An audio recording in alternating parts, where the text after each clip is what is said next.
সাধারণ এক ডিম ভুনাকে কিভাবে অসাধারণ খাবারে পরিণত করা যায় তারই এক রেসিপি আজ আপনাদের সাথে শেয়ার করেছি।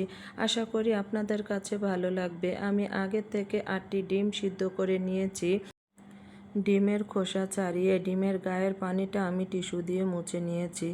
এখন চুলায় একটি প্যান বসিয়ে দিব পরিমাণ মতো তেল, দিব সামান্য লবণ। লবণটা দিয়ে তেল আর লবণটা কয়েক সেকেন্ডের জন্য আমি প্যানে ভেজে নিব।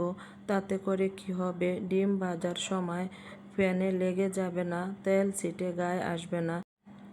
দিব সামান্য হলুদের গুঁড়া দিয়ে সিদ্ধ করা ডিমটাকে চুলার আঁচ বাড়িয়ে আমি 1 থেকে 2 মিনিট ভেজে নিব, হালকা গোল্ডেন কালার হওয়া পর্যন্ত।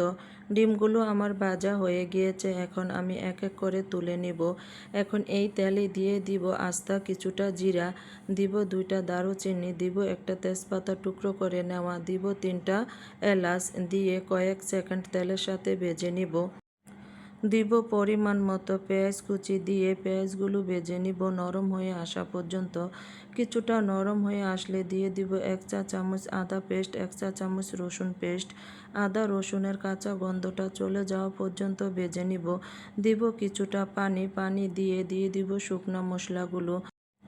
দিব 1 চা চামচ হলুদের গুঁড়া, দিব 1 চা চামচ মরিচের গুঁড়া, দিব 1 চা চামচ গরম মশলার গুঁড়া, দিব 1 চা চামচ ধনিয়ার গুঁড়া, দিব 1 চা চামচ টালা জিরার গুঁড়া, দিব পরিমাণ মতো লবণ, দিব 2 টেবিল চামচ টমেটো পেস্ট, দিব কিছুটা কাঁচামরিচ ফালি করে নেওয়া। এখন এই সব কিছুকে আরও কিছুটা পানি দিয়ে ভালো করে কষিয়ে নিব ঢাকনা দিয়ে।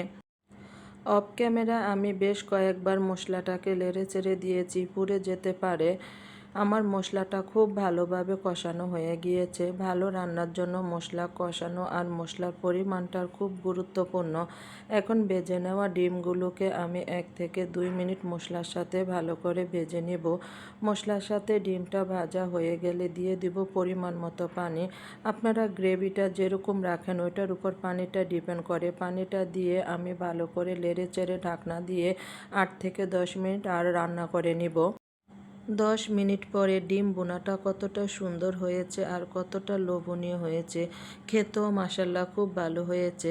এখন দিয়ে দিব কিছুটা ধনেপাতা কুচি দিয়ে নেড়েচেড়ে চুলাটা বন্ধ করে দিব। আশা করছি রেসিপিটি আপনাদের কাছে ভালো লেগেছে এবং সহজ লেগেছে। এরকম সহজ রেসিপি পেতে আমার চ্যানেলটিকে সাবস্ক্রাইব করে বেল বাটনটি অন করে রাখবেন পরবর্তী ভিডিওর নোটিফিকেশন পাওয়ার জন্য। আজ এখানেই বিদায় নিলাম। আসসালামু আলাইকুম। আল্লাহ হাফেজ।